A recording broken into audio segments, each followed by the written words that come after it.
Hello दोस्तों, welcome है आपका हमारे यूट्यूब चैनल में। पेंशनर्स, कर्मचारियों और फैमिली पेंशनर्स के लिए मैं आज के 4 बहुत बड़े अपडेट्स लेकर आया हूं। सारे जितने भी अपडेट्स हैं आपको एक वीडियो में कवर कर दिए जाएंगे, जिससे आपका और टाइम वेस्ट ना हो और साथ ही साथ आपको सारी जो जानकारी है, सारी इन्फॉर्मेशन है, सारी अपडेट्स हैं एक ही वीडियो में मिल जाए। पहली बड़ी अपडेट देने वाला हूं मैं। लोकसभा में एक क्वेश्चन पूछा गया था न्यूनतम पेंशन को लेकर के, क्या न्यूनतम पेंशन बढ़ रही है, क्या उसमें सारी चीज़ें ऐड होंगी और कितने पेंशनर्स और फैमिली पेंशनर्स उसमें ऐड और कम किए गए हैं। पहली खबर ये मैं आपको देने वाला हूँ।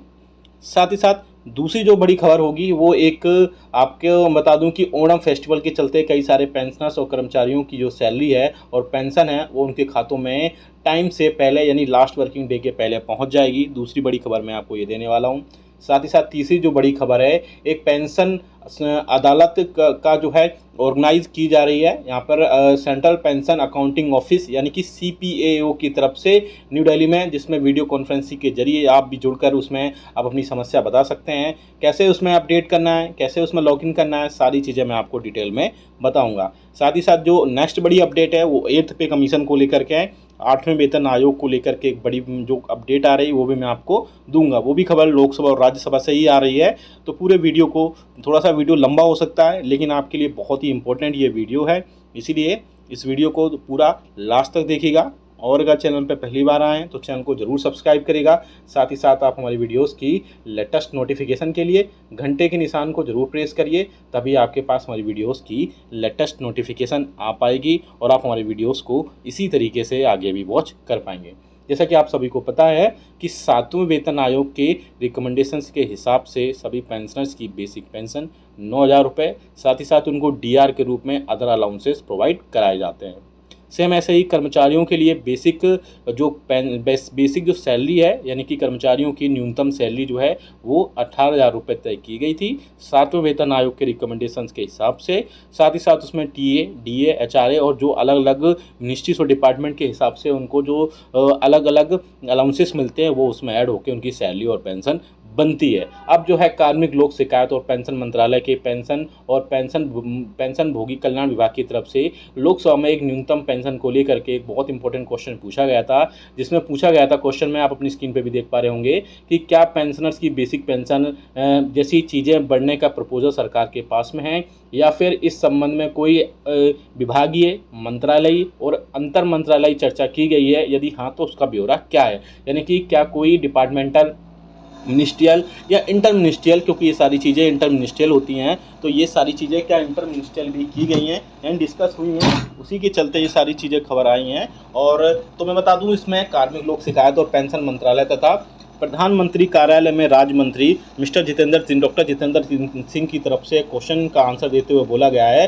कि इसमें अलग अलग पेंशनर्स इसमें शामिल होते हैं पेंशन में, जिसमें लेखा कार्यालय में जैसे सिविल पेंशन भोगी होता है, रक्षा लेखा महानियंत्रक के कार्यालय के रक्षा पेंशन भोगी होते हैं, दूरसंचार विभाग के पेंशन भोगी होते हैं, रेलवे पेंशन भोगी होते हैं, साथ ही साथ डाक विभाग और डाक पेंशन भोगियों के लिए इसमें पेंशनर से तय किए जाते हैं। इसमें अलग अलग संख्या है, जिसमें टोटल पेंशनर्स और फैमिली पेंशनर्स की अगर बात की जाए तो 60 लाख से प्लस इनकी संख्या होती है, जिसके चलते इसमें टोटल ऐड होते हैं यानी पेंशनर टोटल 60 लाख होते हैं। अब बात करें बड़े इशू की, यानी कि जो पेंशनर्स की पेंशन में बढ़ोतरी की बात की जा रही है, तो कार्मिक लोक शिकायत मंत्रालय की तरफ से ये क्लियरली बिल्कुल स्पष्ट किया गया है कि अभी फ़िलहाल में जो है सरकार कर्मचारियों और पेंशनर्स की बेसिक पेंशन और फैमिली पेंशन की जो राशि है वो 9,000 रुपये है, और कोई भी न्यूनतम पेंशन या फैमिली पेंशन की राशि को बढ़ाने का कोई भी प्रस्ताव सरकार के पास नहीं आया है,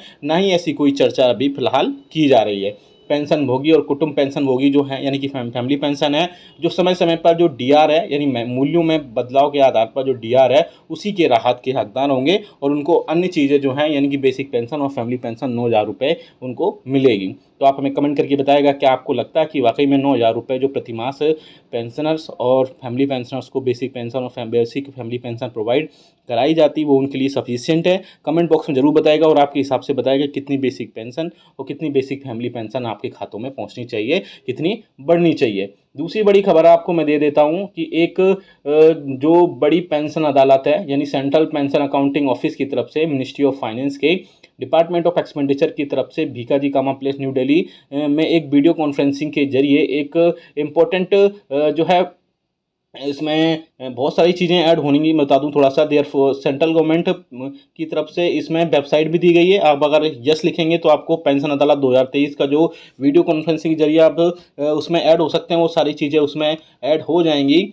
सभी केंद्रीय सिविल पेंशनरों को सूचित किया जाता है कि केंद्रीय पेंशन लेखा कार्यालय एक पेंशन अदालत का आयोजन करने जा रहा है। मैं आपको जो नोटिफिकेशन है वो पढ़ के सुना रहा हूँ, जो कि दिनांक 20 सितंबर 2023 को केंद्रीय पेंशन लेखा कार्यालय द्वारा वीडियो कॉन्फ्रेंसिंग के माध्यम से आयोजित होगा। अतः सभी केंद्रीय कर्मचारियों, रेलवे, रक्षा, पोस्ट, टेलीग्राफ को छोड़कर से अनुरोध किया जाता है कि अपनी शिकायत जो है CPAO वेबसाइट जो है cpao.nic.in पर जाकर दर्ज करा सकते हैं।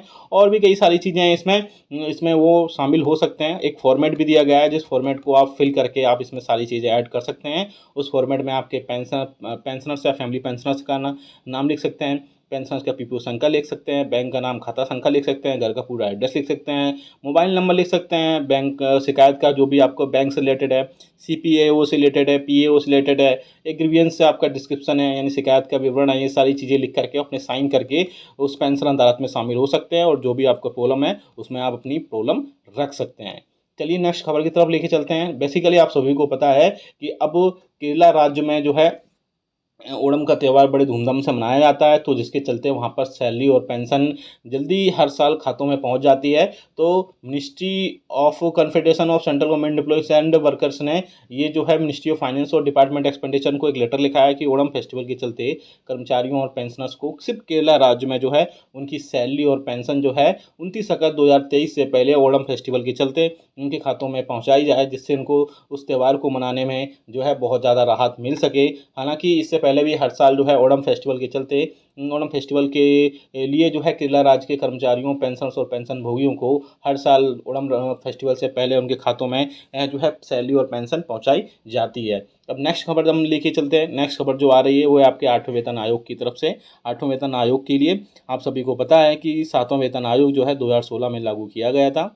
इसके बाद से अब ऐसी चर्चा की जा रही है, ऐसी मीडिया में खबरें आ रही हैं। अब मीडिया में जो खबरें आ रही हैं उनकी माने तो 7वां वेतन आयोग के बाद में अब 8वां वेतन आयोग नहीं आएगा, और इसमें कर्मचारियों, पेंशनर्स और फैमिली पेंशनर्स की जो बेसिक सैलरी है, बेसिक पेंशन है और बेसिक फैमिली पेंशन है, वो अलग तरीके से अब उसमें बढ़ोतरी की जाएगी। उसके लिए सरकार अन्य जो फॉर्मूलास हैं उन पर भी विचार कर रही है।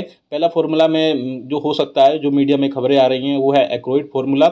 एक और दूसरा जो फार्मूला हो सकता है वो है आपका मिनिमम, वो है आपका ऑटोमेटिक पे रिवीजन, यानी कि जैसे जैसे DR बढ़ता जाएगा वैसे वैसे आपकी सैलरी और पेंशन बढ़ेगी। साथ ही साथ एक्रोइड जो फार्मूला होगा वो आपकी खाने की चीज़ें, महंगाई, आपके कपड़े, आपके रहन सहन और आपकी बहुत सारी चीज़ें जो भी होंगी उन सब में बढ़ोतरी के चलते उसमें सारी चीज़ें ऐड होंगी।